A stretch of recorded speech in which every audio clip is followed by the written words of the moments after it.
1 hora só de live não vai dar certo.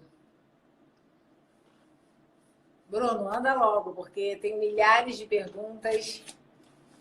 Oi, Silvia, tudo bem? Nossa, graças a Deus.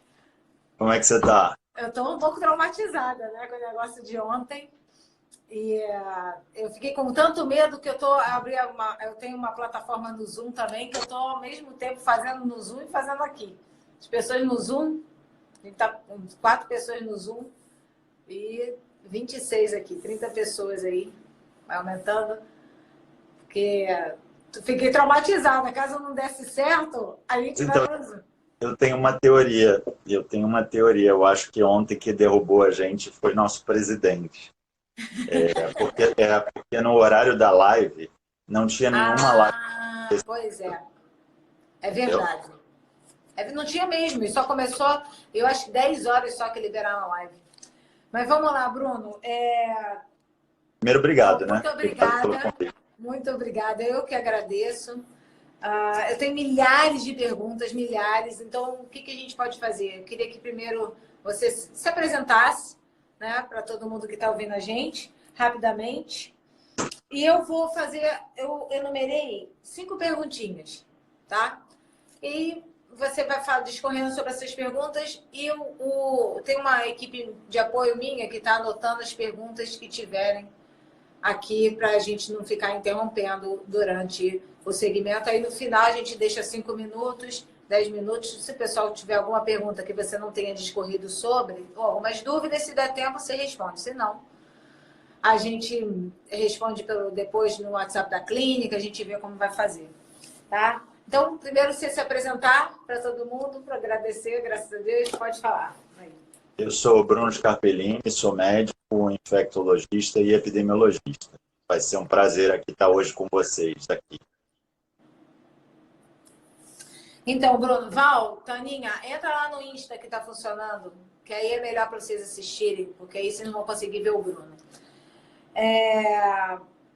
Então, primeiro, né? Por que a gente deve temer o coronavírus nesse momento mais do que as outras viroses, né? Que vieram ao longo de todas essas epidemias loucas, gripe suína, dengue, que a gente já passou por essas, pelo menos desde que eu me formei, eu peguei essas 2 grandes epidemias, de dengue e dengue hemorrágica, e depois a gripe suína, que inclusive eu tive, gripe suína que eu estava trabalhando no Barrador na epidemia, né? Depois as medidas de segurança básica, né? De contágio, medidas básicas de higiene, que é aquela coisa mínima que a gente precisa saber no dia a dia, do isolamento domiciliar, lavar o quê, se proteger, essas questões, aerosol, ficar quanto tempo no ar. Sobre as medicações e o tratamento, né? Se existe, o que está rolando aí. Né? O que realmente é verdade, é fake em relação a isso. Número 4, a questão que a gente estava conversando sobre a população de rua, o pessoal que realmente ali, que vive do dinheiro do dia a dia, que está mais desprovido de qualquer coisa. Né? E essa questão de que está todo mundo em pânico, né? Então, realmente, vai sair da quarentena, não vai, isso pode... São Paulo agora suspendeu a liminar que proibia as missas, então todo mundo pode ir para a missa ou não vai. O Ministério da Saúde, quando é nosso pico, estão programando para 6 a 20 de abril. Então, um panorama geral, né, da sua opinião, que é do especialista, que está vivendo isso, que está totalmente no momento agora que a gente precisa te ouvir. Então, esse tempo é para você e a gente abre no finalzinho para as perguntas, tá, gente? Primeiro, vamos lá. Ele é um vírus respiratório como qualquer outro vírus, né? Todos os vírus respiratórios causam essas alterações, principalmente em idosos e comórbidos, ou seja, coronavírus, H1N1, outros tipos de influenza, RSV causam isso. Ele é um vírus que mutou, o coronavírus ele tem uma característica de só ser transmitido pela tosse, porque ele fica na garganta. Esse ficou especificamente mais atrás, no nariz, e com isso ele conseguiu ser eliminado mais pela narina, né? O que faz com que as pessoas tenham mais coriza e aerosol. Só um minuto, Linha, não rola na cama não, que senão eu não consigo falar. Desculpa, Silvia. E aí, com isso, sai mais na coriza e sai mais nos olhos através da secreção ocular, né? Por ele sair no nariz, né, ele fica disponível no ar por até 3 horas. E quando você lê o artigo, e é isso que me preocupa, porque a gente diz, é por transmissão de gotícula. Mas quando você lê o artigo, ele diz assim, observamos a presença de coronavírus durante as 3 horas do experimento. Os títulos desceram, mas ele não falou se tinha em 4, 5, 6, 7, 8, 12 horas. Isso me preocupa, porque aí passa a ser uma doença respiratória, né? Transmissão por aerossol, né? Tem uma outra característica, que é a característica das pessoas, depois que elas melhoram clinicamente, radiologicamente, e tem SWAB negativo, elas ficam até 5 semanas eliminando o vírus pelas fezes, o que sugere uma rota de transmissão fecal-oral, e aí eu tenho uma preocupação de aerossolização no banheiro, quando a gente dá a descarga, né?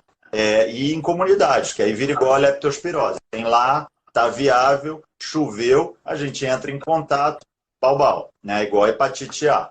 Né? Então, essa é uma preocupação que eu tenho. Né? Que mais? Ele fica disponível em papelão, ele tem maior disponibilidade em plástico, né? Depois papelão, e, por último, aço inoxidável. Né? Acho que ele tem uma característica que é a taxa dele de replicação, ele multiplica por 10 a cada 7 dias. A gente não testa todo mundo, isso é uma característica da vigilância epidemiológica. Subnotificação, ou seja, a gente não ter todos os casos diagnosticados, é uma característica de quase todas as epidemias e pandemias.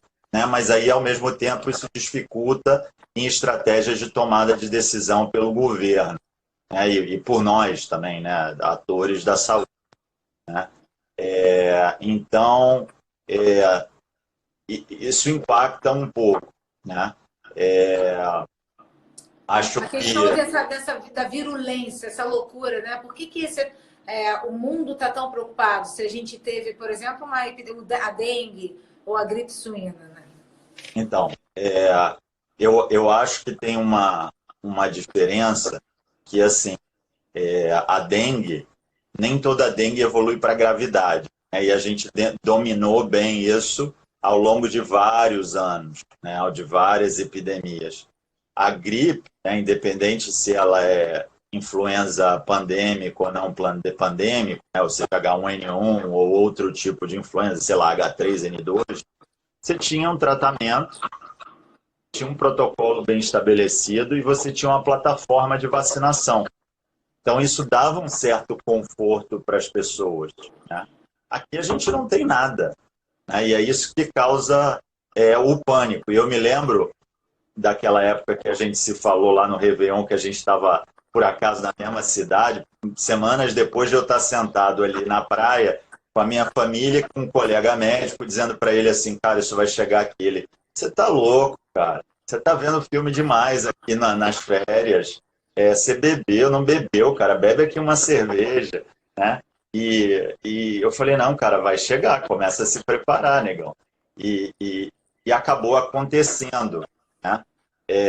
Eu acho que assim, teve um grande problema aí de liderança mundial, né? As pessoas ficaram muito paralisadas, e um problema de comunicação, porque efetivamente 80% das pessoas têm uma gripezinha, né? Usando aqui as palavras do nosso líder, mas 20% evoluem para gravidade, sendo 5% tubo, né?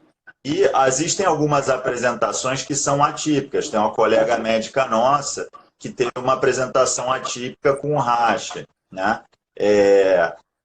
Muito confundido com doença exantemática, principalmente nessa época do ano, mas provavelmente estamos falando aqui de Covid também. As diarreias, né, dores abdominais, náusea e vômito. Será que aquele pico que a gente teve de gastroenterite aí de dezembro até fevereiro não era o Covid se multiplicando à torto e à direito? Não sei, né? Então, é muito complicado, né? Acho que testar, ele ajuda no seguinte, ele ajuda a você diminuir a taxa de letalidade, porque você aumenta o denominador da fração, e aí, por consequência, a fração se torna menor, o resultado final se torna menor, né?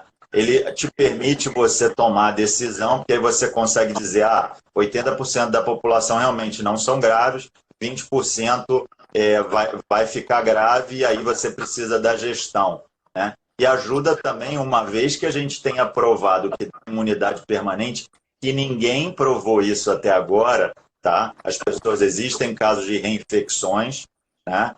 Acho que agora essa nova onda aí na China vai poder ajudar a gente a ter a tomada de decisão. Ou seja, aí com essa premissa, a gente consegue fazer o isolamento vertical, né? Que é a mitigação. Você tem duas grandes estratégias, mitigar ou suprimir, né? Tem vários trabalhos, desde a época lá da pandemia de 1918, que mostram que essa supressão via isolamento social, ela faz a curva realmente achatar, tá?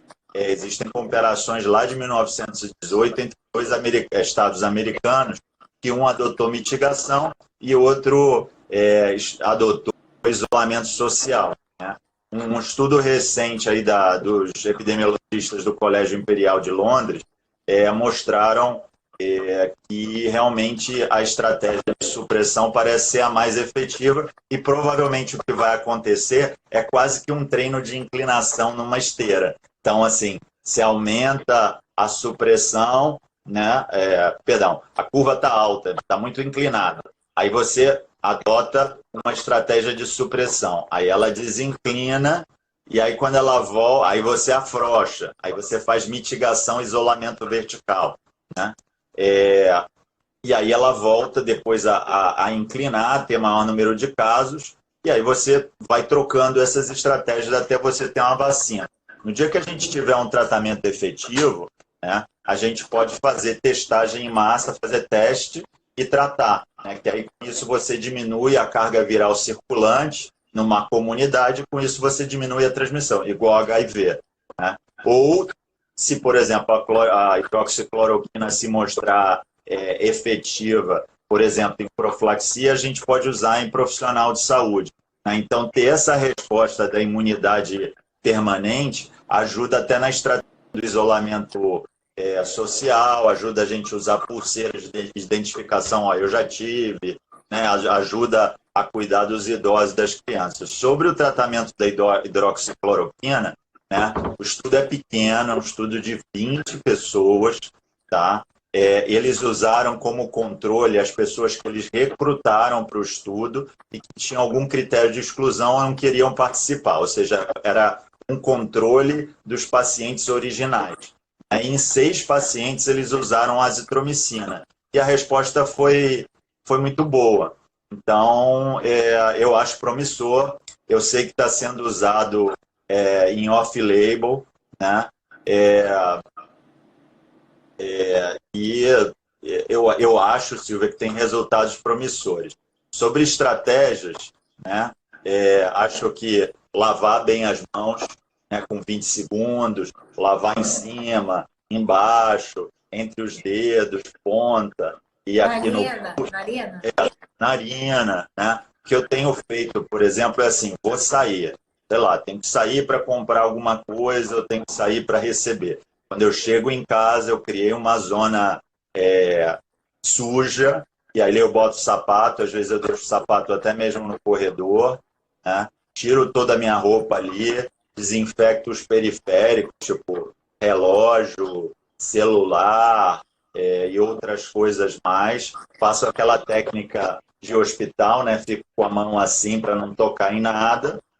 Dou uma corrida dentro de casa sem tocar em nada e vou tomar um banho. E aí no banho eu lavo o cabelo, testa, ou seja, o periférico, né? Tem muita sabonete mesmo, sabonete comum. Sabonete mesmo. Eu acho que o sabonete ele é muito efetivo. Os outros desinfetantes, cloro, desinfetante normal, água sanitária, eles podem ser usados nas superfícies. Acho que o álcool gel ele tem que ser deixado para, sei lá, dentro do seu carro ou dentro da mochila, né? Para situações onde você não tem acesso Um a detergente, água, né? Detergente, água, coisas simples, né? Não precisa lavar a mão com álcool gel. Tá em casa, pega um detergente e lava a mão, né?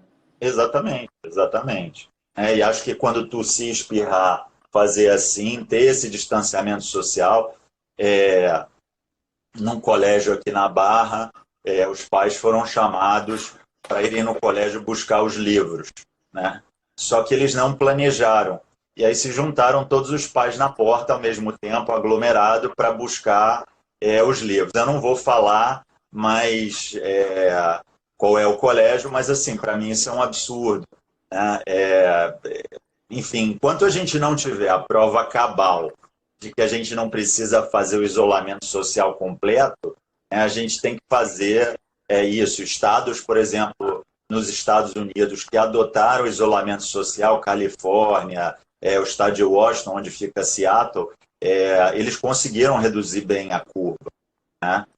Tem um caso de Washington, perdão, de Seattle, que o indivíduo foi para um hospital que era um hospital preparado para o ebola, ou seja, ele tinha um nível de segurança mais alto, e mesmo assim, com o nível de segurança de proteção dos médicos e da equipe de saúde, ele conseguiu contaminar outras pessoas.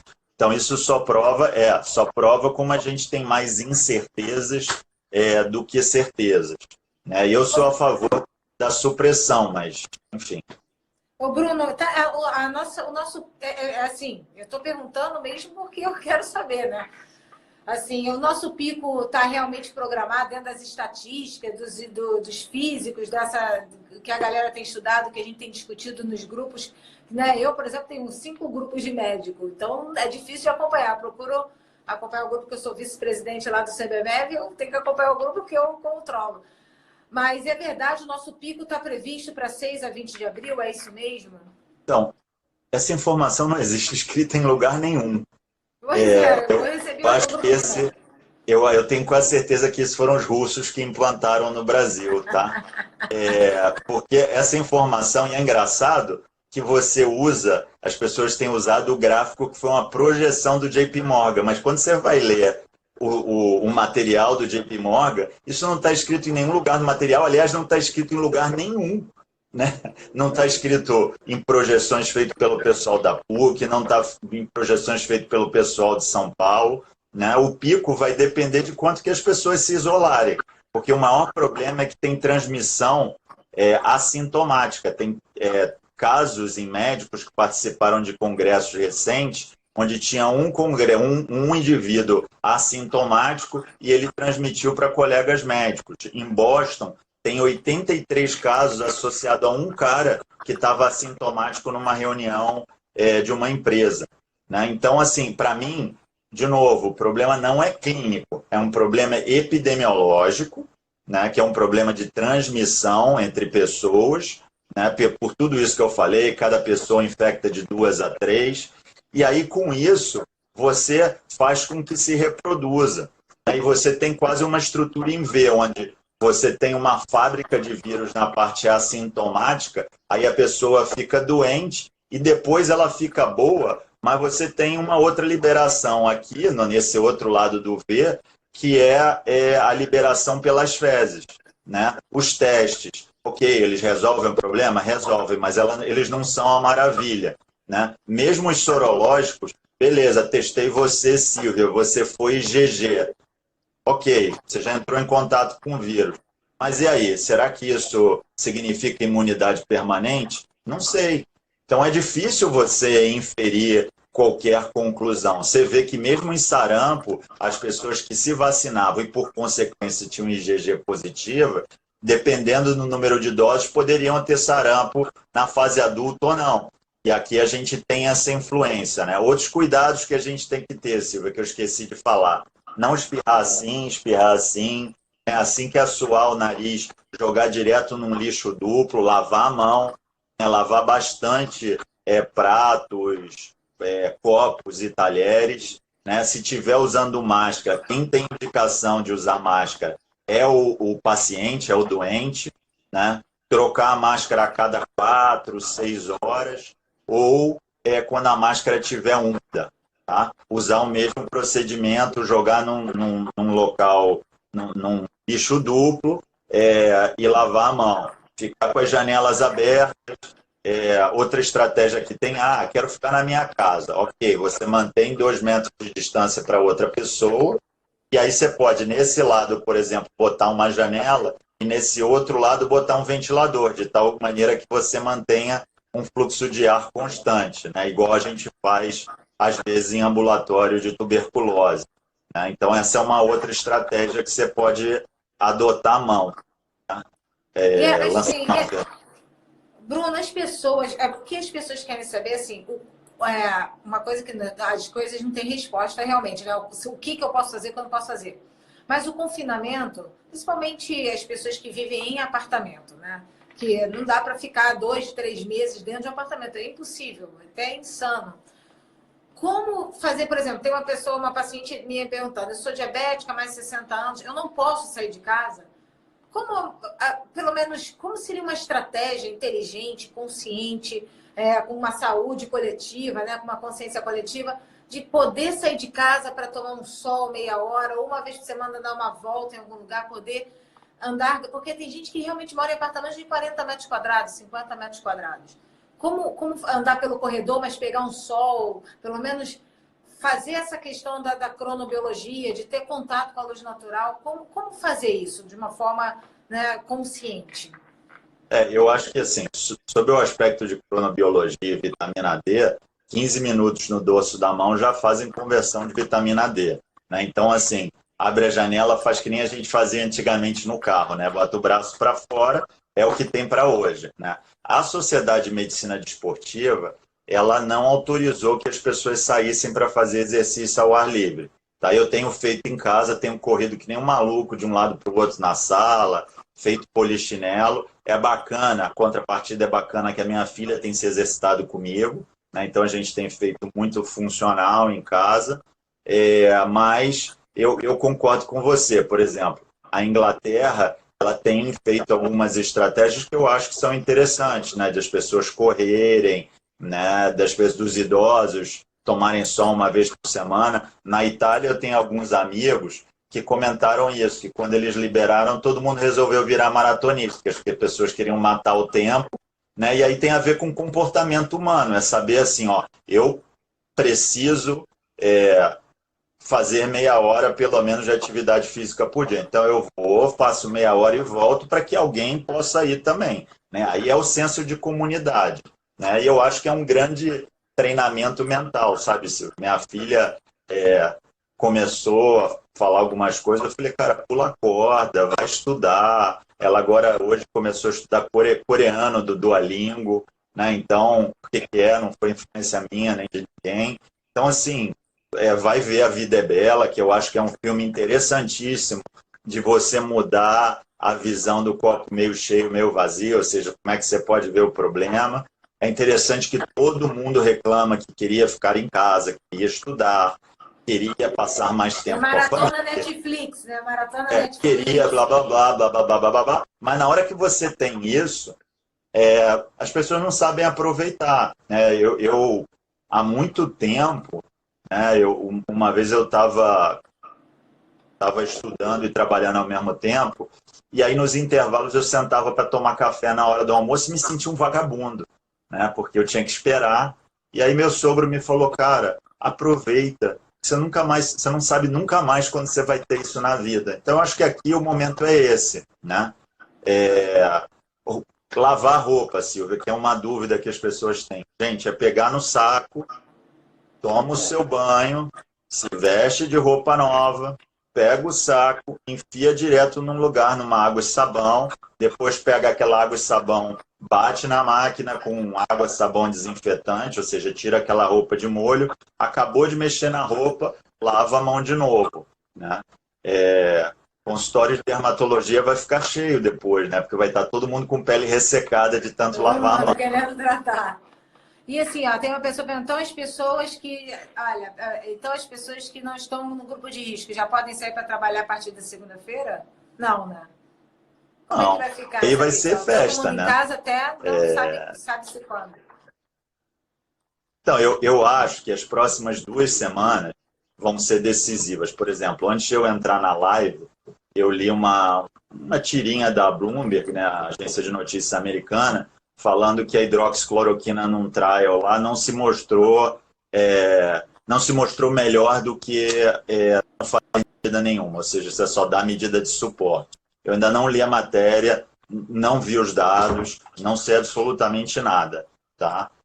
Então, acho que as 2 semanas, Silvia, subsequentes, elas vão dar uma ideia sobre tudo isso aqui que a gente está discutindo. Pode ser até que a estratégia de mitigação seja correta. Se fala muito da Holanda, só que a Holanda ela tem uma característica, ela tem um sistema de saúde pública, o Public Health Netherlands, ele é muito forte, muito forte. Eles têm uma gestão de saúde bem feita e uma gestão populacional, ou seja, de doenças crônicas, bem feitas. Aí, quando você tem dados e tem essas condições na mão, você tem uma melhor tomada de decisão.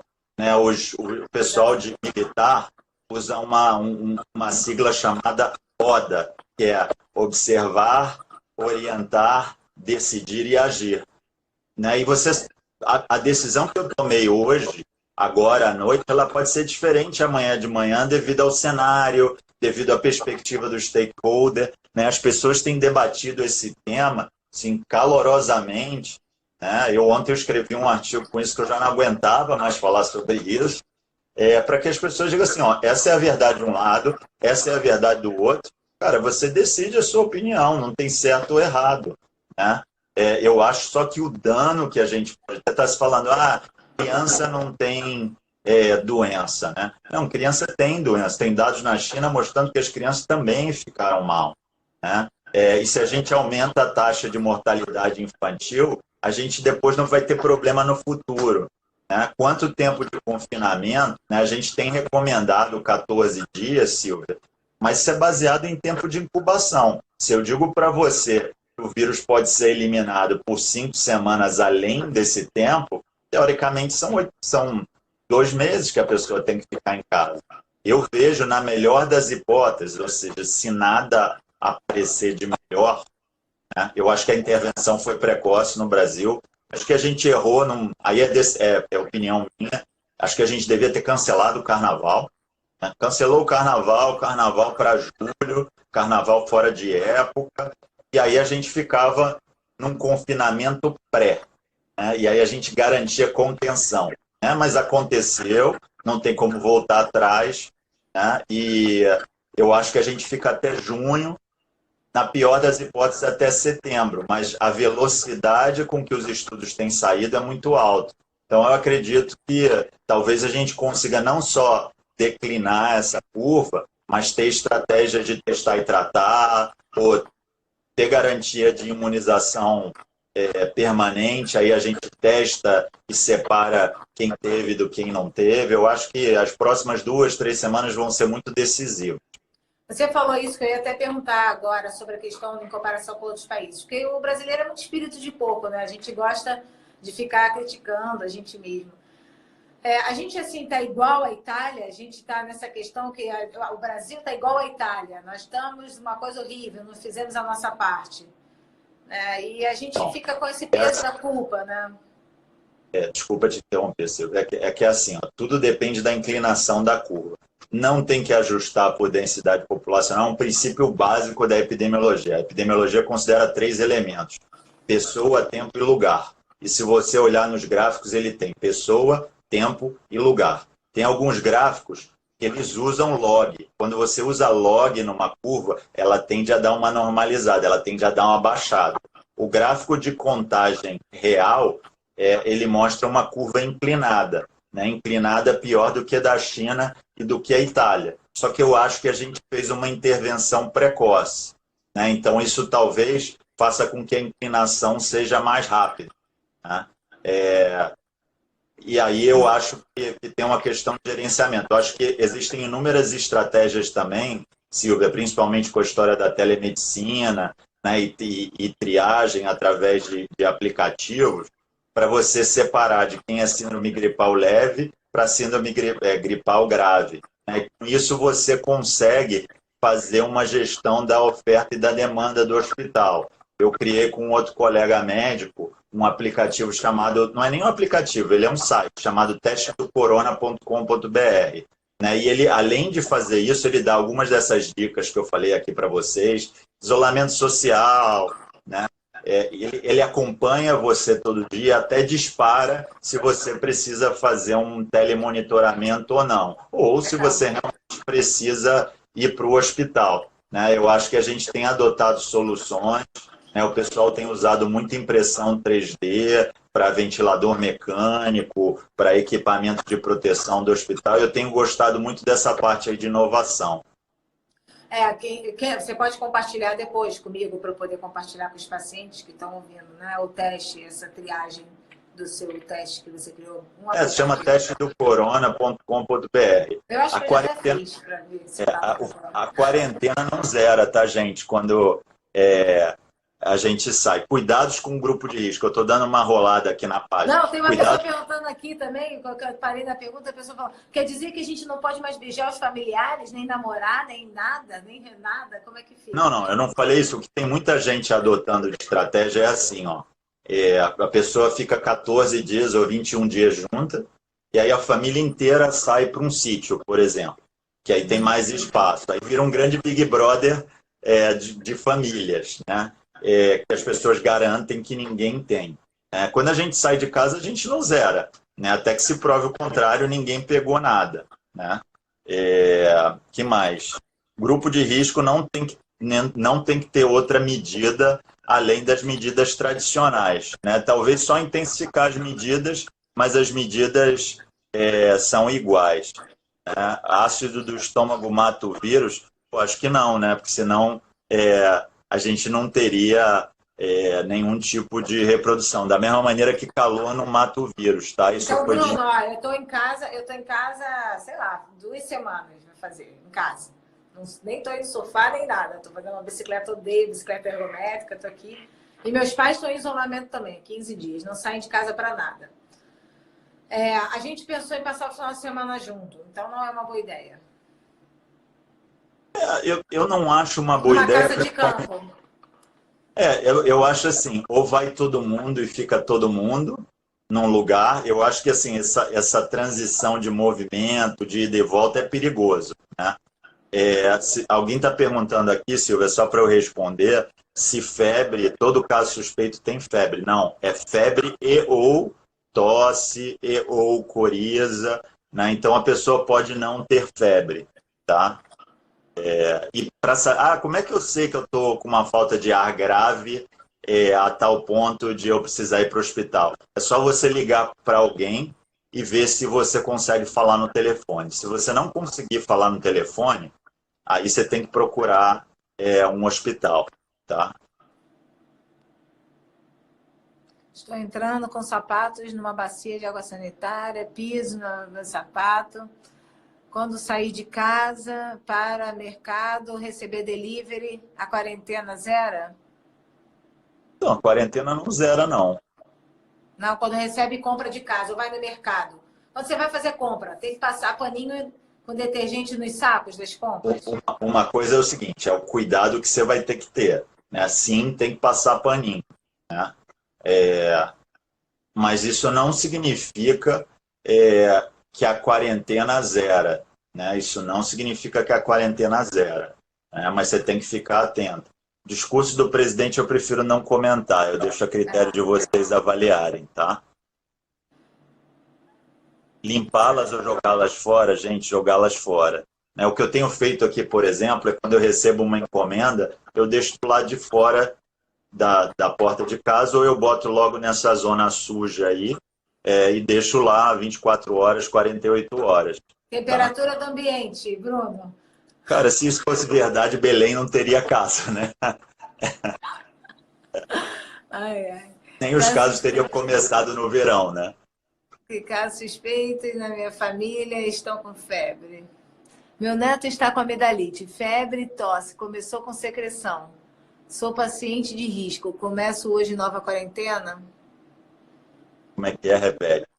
O meu neto está com amidalite, febre e hoje começou com secreção.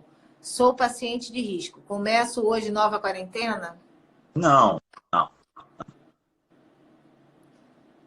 Assim, a gente também não pode, acho que a gente tem que seguir as orientações do Ministério da Saúde e da Organização Mundial de Saúde. Isso não está escrito em lugar nenhum, gente. Também não dá para inventar.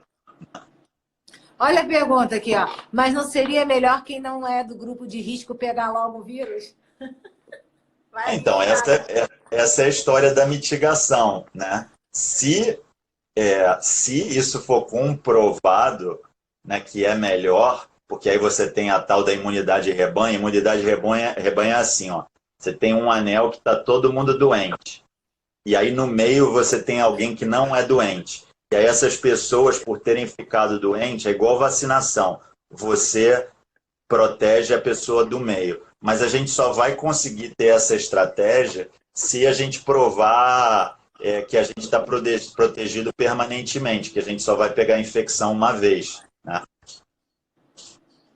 Cloroquina liberada para doentes graves, sim, ela está sendo usada em todos os hospitais, tá? Eu posso falar da rede privada, eu ainda não falei com ninguém da rede pública. Se a pessoa apresentar tosse, ela pode ser caso suspeito. Mas eu não tenho acesso ao teste, que a boa parte das perguntas são essas. Cara, faz um exame de imagem, principalmente a tomografia. A tomografia, ele tem uma sensibilidade muito alta e ajuda. As tomografias, quando você compara um dia para o outro, ou 48 horas, elas mudam muito o padrão, e é um padrão bem característico, tá? A questão da vacina, né, para H1N1.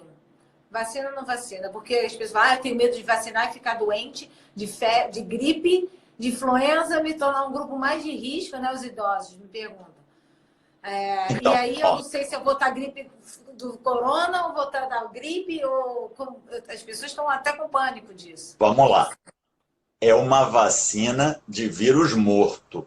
Não tem como desenvolver doença. Ponto. O que acontece? Quando tem a vacinação em maio, a gente normalmente tem outros vírus respiratórios circulando. Então, aquela gripezinha, corizazinha, não é da vacina, e sim dos outros vírus circulantes, né? O que eu tenho uma preocupação? Tem indicação precisa? Tem. Qual é a minha preocupação, Silvia? O gesto vacinal, ele é um gesto muito próximo.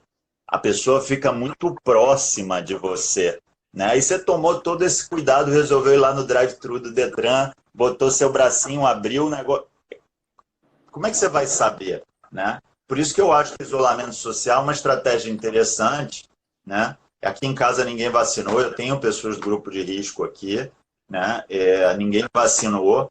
Tem um estudo rolando aí que eu também não consegui ler ainda, é um estudo feito pelos militares americanos que diz que aumenta a probabilidade de pegar coronavírus. Da onde saiu esse estudo, se é verdade ou não, não sei. Não, pessoas que têm tosse podem tomar a vacina. É lógico que quem teve Guillain-Barré sempre tem o risco, em qualquer doença viral em vacina, de ter um novo Guillain-Barré, né? Alguém perguntou aqui se água sanitária pode ser utilizada para matar o vírus. Sim, você pode usar. Gente, não precisa entrar em pânico. Obviamente, tudo vai se resolver, né? Eu posso te falar que, assim, aqui em casa, minha esposa, por exemplo, eu chego em casa já desde a época antes da epidemia, ela dizia, pode tirar a roupa aí. Chegou do consultório, pode tirar a roupa aí, né? Eu nunca tive essa preocupação, mesmo quando eu trabalhava na Fiocruz, né? Assim, para mim é conviver com o problema, né? Tomando os determinados cuidados. A questão do Uber, se você estiver muito mal, eu iria de táxi, né? Infelizmente, abre todas as janelas e vai, né? Acho que dirigir é sempre perigoso, porque você pode ter ali, sei lá, uma falência respiratória aguda, né? E dessa para uma melhor, né?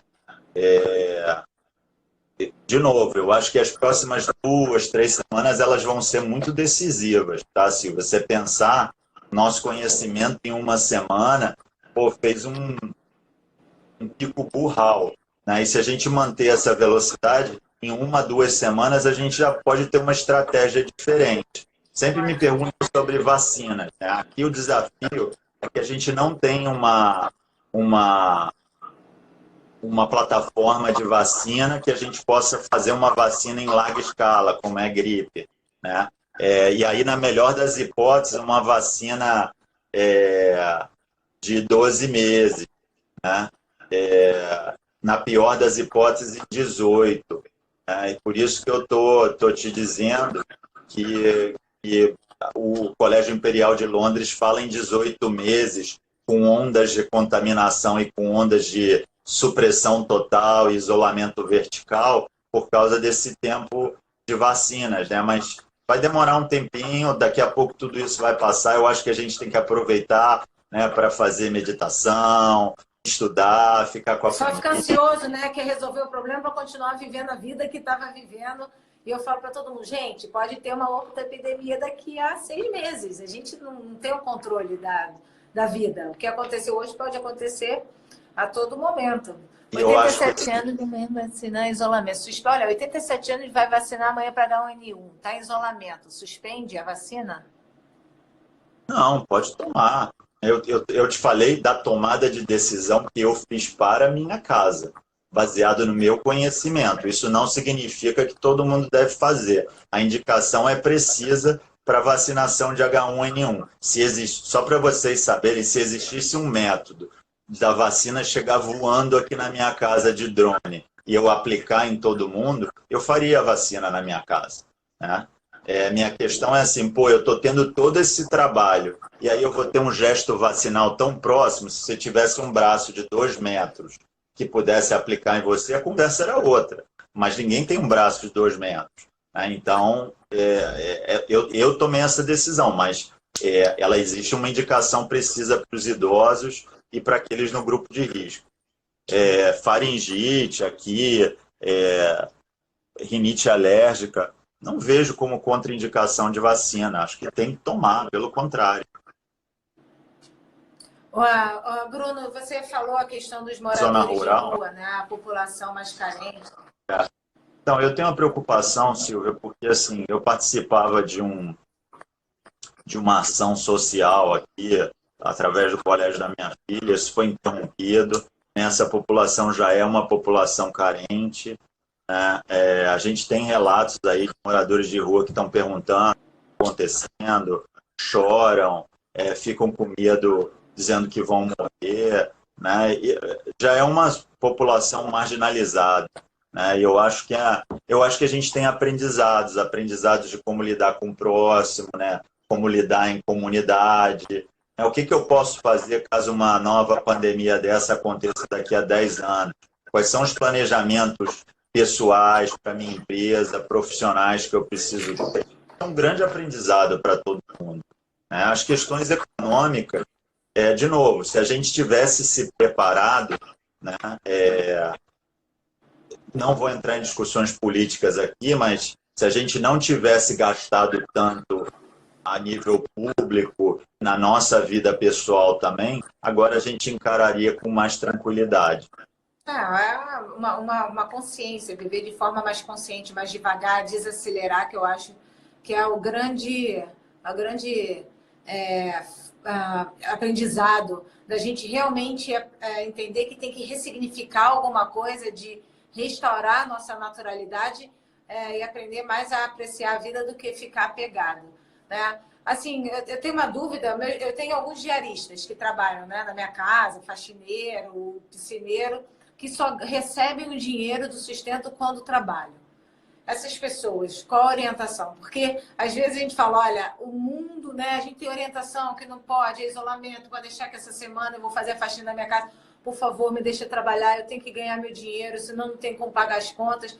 Aí a gente fala, ok, então a gente te dá o dinheiro, não tem problema, depois a gente resolve.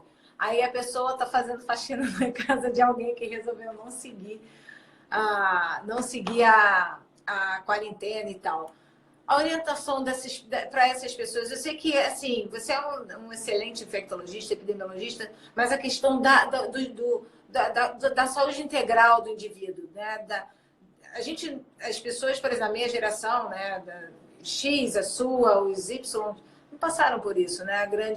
A gente até passou pela gripe suína, dengue, mas não com uma dimensão de pandemia, né? A gente não sabe até que ponto tudo isso tem uma questão política envolvida e nem é para a gente discutir isso. Acho que a gente tem que realmente se conscientizar e esperar o momento. Mas a orientação do todo, como comunidade, como sociedade, né, igual uma paciente minha falou, vamos fazer quentinha. Você, em vez de ficar aí falando, quantas quentinhas você já doou? Né? Então, assim, as pessoas têm dúvidas básicas, né? Eu falo, poxa, por que você não cozinha? Né? Por que é isolamento social, mas tem delivery? Ah, delivery é essencial, porque as pessoas não têm que comer. Mas então, por que você não cozinha? Ah, porque eu não fui no mercado comprar comida. Então, manda um delivery entregar a comida e você cozinha a semana toda. Né? Assim, minha pergunta para você, qual uma palavra em relação à saúde mental, você que está aí na frente, que é realmente a pessoa que tem que ser ouvida, e não nenhum outro médico. As pessoas ficam passando áudio dos médicos no início, né? A gente recebia um monte de áudio de um monte de médico falando aquelas desgraças todas, e gente falando, não é nada disso. Ah, aqui é muito quente, em Tatuapé, sei lá, muito quente, não pega. Médicos, nossos colegas, e pessoas muito desesperadas, essa politicagem, nosso presidente, aí briga com o governador. A gente tem que ouvir de você. Qual é realmente a mensagem que a gente tem que agarrar e falar, é isso que a gente tem que fazer? Então, Silvia, o Ministério do Trabalho soltou uma nota sobre essa conduta com os profissionais, né? Eu acho que aqui tem que ter um consenso. Vou te dar um exemplo. No colégio da minha filha está tendo um motim lá dos pais que querem 30% de desconto. Ok, aí você tem os 30% de desconto. Mas depois os caras vão e aumentam o preço alegando, sei lá, outra coisa. Então, sabe, eu acho que tem que ter balanço e bom senso, né? Dentro do possível, tentar manter. Acho que a gente, como profissional de saúde, a gente teve o ganho da telemedicina, né? Aqui, eu particularmente, Silvio, eu sou filho de um imigrante. Meu pai veio para o Brasil sem dinheiro nenhum, então eu fui treinado para a guerra, né? Só que assim, nem todo mundo teve esse treino. O que eu tenho falado com a minha filha, ó, vai vencer quem for mais forte aqui. Isso é igual a corrida de Fórmula 1 quando sai. Vence, sai em primeiro lugar, quem frear por último, deixar para frear por último na curva. É uma questão de medida de risco, né, e de tolerabilidade de cada um. Lembrando que a complacência é que nem quando você compra uma calça jeans, ela vai alargando conforme o tempo, né? Então, acho que é um treino mental todos os dias, né? Eu acho que é uma oportunidade única para a gente desenvolver o ser biopsicossocial, econômico, ou seja, a gente conseguir ter uma relação interna com a gente, repensar a nossa vida, né? Gente, vai produzir. Eu tenho escrito um monte de texto, me descobri um escritor nato, né? Então, assim, acho que a gente pode fazer outras coisas, colaborar mesmo sem ganhar dinheiro. Eu tenho feito live todo dia, tenho dado aula, independente de estar ganhando dinheiro ou não. A gente está ajudando a nossa comunidade, a gente está ajudando a saúde pública, a gente está ajudando as pessoas a terem um conhecimento melhor, né? Enquanto não houver provas, isso eu posso dizer assim abertamente para vocês, enquanto não houver provas de que a doença causa imunidade permanente, o que a gente tem de melhor opção é o que a gente está fazendo, tá? Caso contrário, caso a gente tenha uma opção de testar e tratar, ou uma droga que faça uma profilaxia, ou seja, faça uma prevenção eficaz, o cenário muda, tá? E aí tem uma série de coisas que podem ser feitas, né?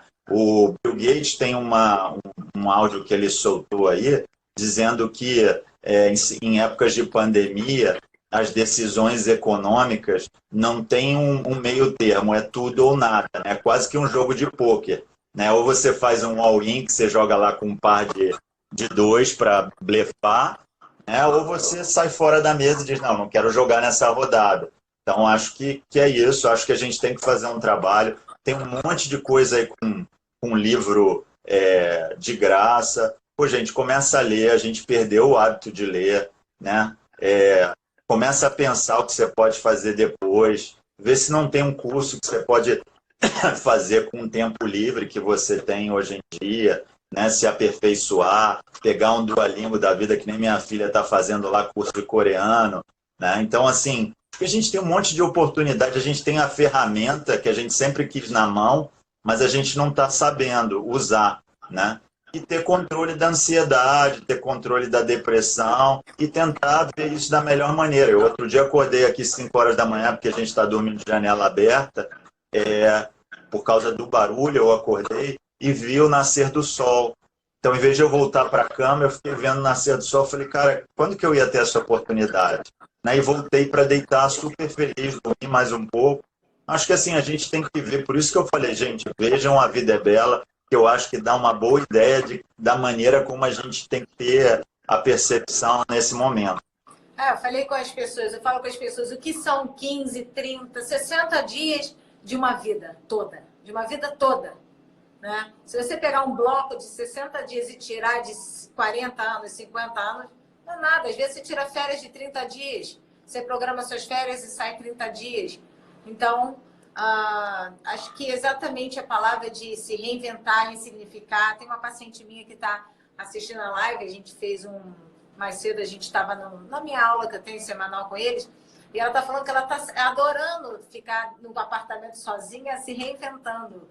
Ela está se divertindo, ela está tão livre, leve, solta, que a vida dela estava tão corrida, ela estava tão adoentada com o cotidiano, que essa desaceleração do todo, porque a gente vem numa correria nos últimos 10 anos por conta do advento da internet, né? Dessa melhora cada vez mais da velocidade de informação, melhora que é piora para a gente. E as pessoas estão querendo resolver o problema, que tem que pagar, tem que terminar, tem que fazer, né? A questão econômica vai ser difícil, sustentar milhões de coisas, milhões de empregos. E é exatamente o dia a dia, acordar de manhã e falar, nossa, olha, acordei, estou vivo. E o que eu vou fazer hoje, nas próximas 24 horas?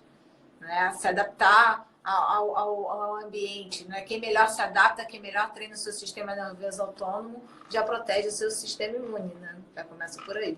Deixa eu só responder 2 perguntas. Empregados que vão e voltam. Tem lá a portaria do Ministério do Trabalho sobre isso. Recomendo que vocês leiam e tomem as suas decisões individuais.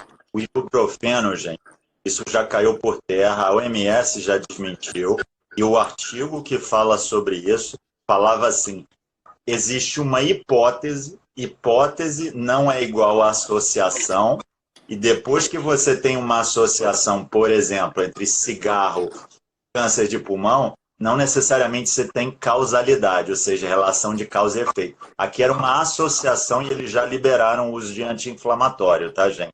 Acho que é importante falar isso.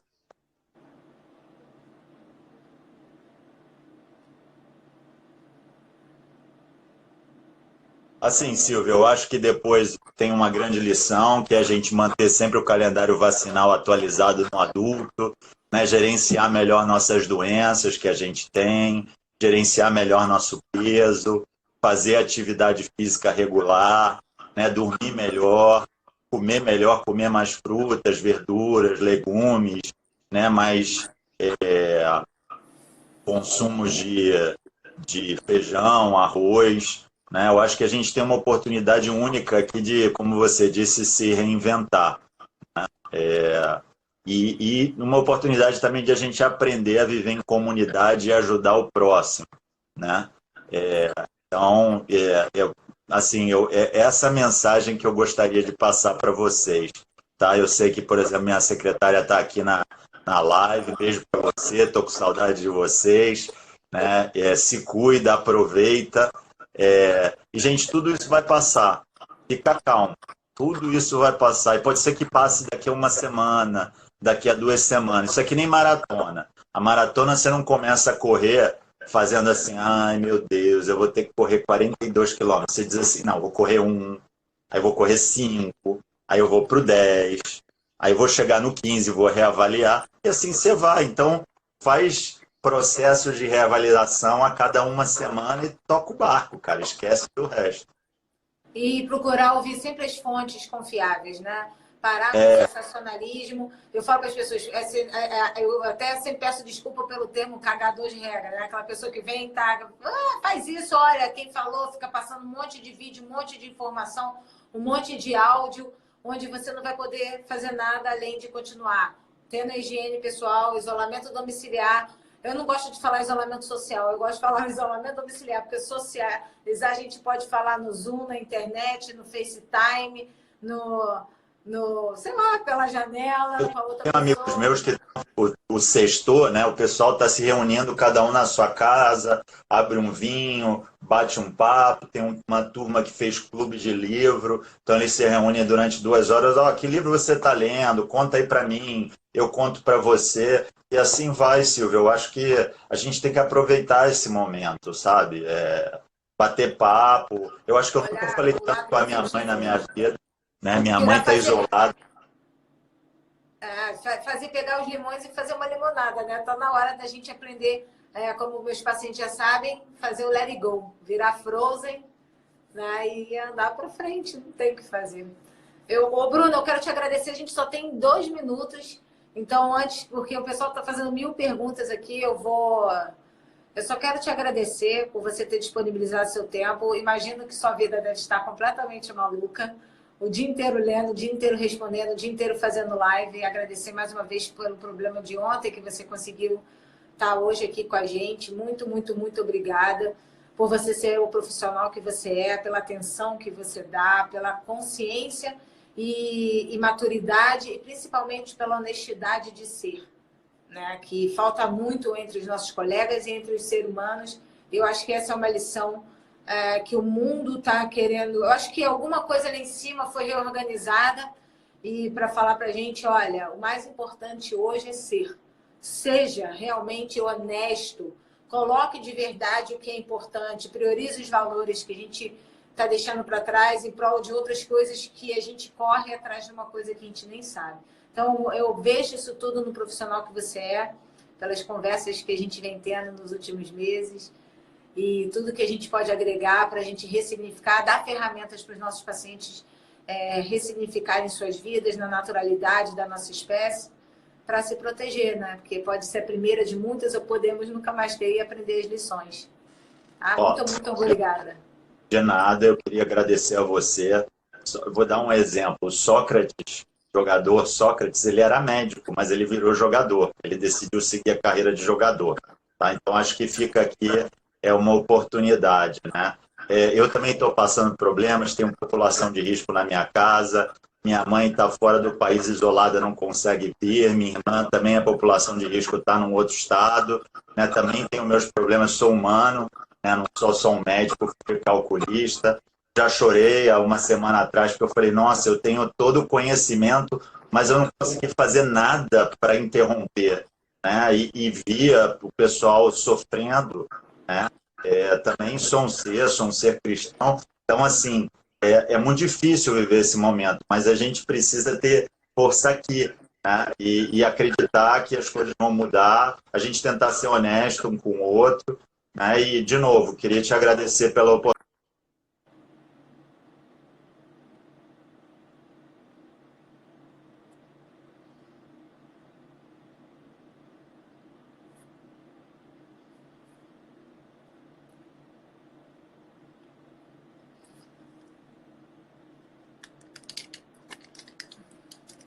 E, gente, eu acho que a internet dele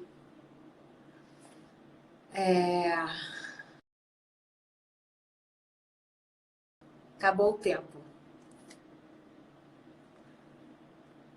Obrigada, gente. A live vai estar disponível aí 24 horas. Beijo.